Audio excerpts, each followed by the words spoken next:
Mamati ni Baguio City Mayor Benjamin Magalong a posible ang maapektaran ti dadumang investors iti syudad kasaron no ti panagsanod ti SM Prime Holdings Incorporated iti Public Market Redevelopment Project.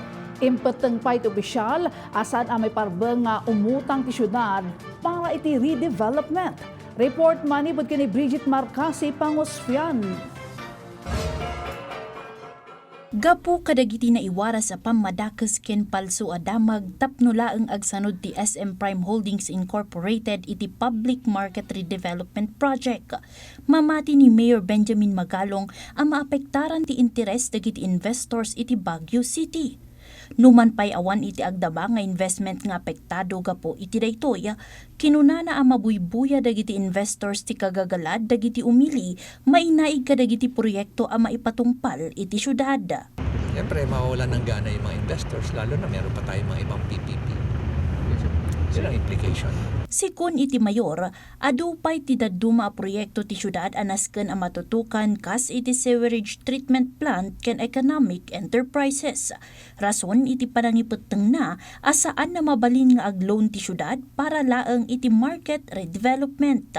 Kaya nga, yung sinasabi nilang mag-low loan, pinag-usapan ng matindi ng kanya, nananaginip yung nagpro-propose niya. Hindi mo pwede na mag-loan ka. Eh paano yung pa natin, yung STP pa natin, kailangan natin mag-loan yun, napakaruminahan. Di ba, malaki nga problema natin sa sanitation. Hindi naman tayo bibigyan ng national government ng funding dyan.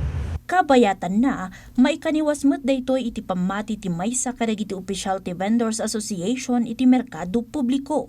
Sigun ken kuana, mabailan ti syudad ti singasingda at ti lokal a gobyerno ti mang trabaho ti redevelopment nang runa ta idi paylaeng asidadaan a naipeksa ti panang pautang ti maysa a bangko para iti proyekto.